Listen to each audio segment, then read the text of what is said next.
بسم اللہ الرحمن الرحیم۔ میرا نام فیضان الحق ہے۔ ہم قرآن پاک ترجمہ اور تفسیر کے ساتھ پڑھ رہے تھے۔ اس کے 30ویں پارے سے ہم نے سٹارٹ کیا تھا اور اس کی 16ویں صورت آج ہم سٹارٹ کریں گے، سورۃ الضحیٰ۔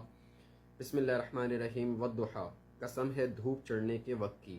واللیل اذا سجا، قسم ہے رات کی جبکہ وہ سکون کے ساتھ چھا جائے، یعنی رات میں اندھیرا اور سکون ہے جبکہ دن اجالے اور حرکت کا مظہر ہے۔ ان دو آیت میں رات اور دن کی متضاد خصوصیات کو اس فرمان پر بطور شہادت پیش کیا گیا کہ آپ صلی اللہ علیہ وسلم کے رب نے آپ کو رخصت نہیں کیا اور نہ ہی وہ آپ صلی اللہ علیہ وسلم سے ناراض ہوا ہے۔ ما ودعک ربک وما قال، آپ کے رب نے آپ کو رخصت نہیں کیا اور نہ ہی وہ آپ سے ناراض ہوا ہے۔ یعنی وحی کے تسلسل میں یہ واقعہ اس وجہ سے نہیں تھا کہ اللہ تعالیٰ آپ صلی اللہ علیہ وسلم سے ناراض ہو گیا ہے، بلکہ یہ وقفہ ہماری حکمت و معیشت کا حصہ اور آپ صلی اللہ علیہ وسلم کی تربیت کا جزو تھا۔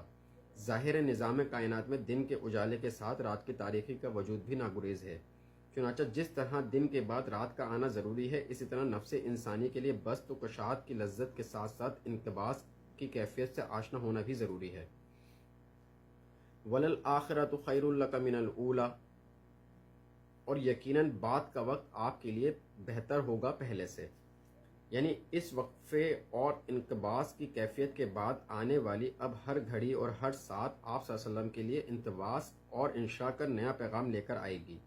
ان آیت میں انقباض اور انصبات کے حوالے سے جو اصول بیان ہوا ہے، اس کی حیران کن حد تک درست ترجمانی غالب نے اپنے اس مصرے میں کی ہے۔ رکتی ہے میرے طبع تو ہوتی ہے رواں اور، یعنی اشعار کی آمد کے حوالے سے کبھی کبھی مجھ پر انقباض کی کیفیت طاری ہو جاتی ہے، لیکن جب اس وقفے کے بعد دوبارہ آمد شروع ہوتی ہے تو پھر میری طبیعت کی روانی پہلے سے بھی کہیں زیادہ ہوتی ہے۔ گویا انقباض کے بعد جب انبساط کا مرحلہ آتا ہے تو انسان اپنی پہلی کیفیت کے مقابلے میں ایک درجہ آگے جا چکا ہوتا ہے۔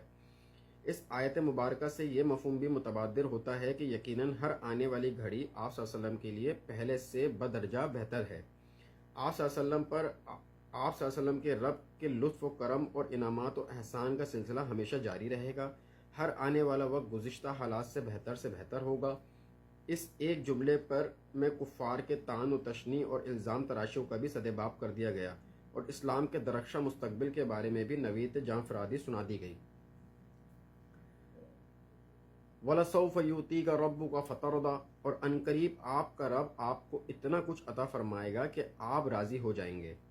یعنی اب بہت جلد آپ صلی اللہ علیہ وسلم کی محنتوں کے ایسے نتائج آپ صلی اللہ علیہ وسلم کے سامنے آئیں گے کہ انہیں دیکھ کر آپ صلی اللہ علیہ وسلم خوش ہو جائیں گے۔ صدق اللہ العظیم۔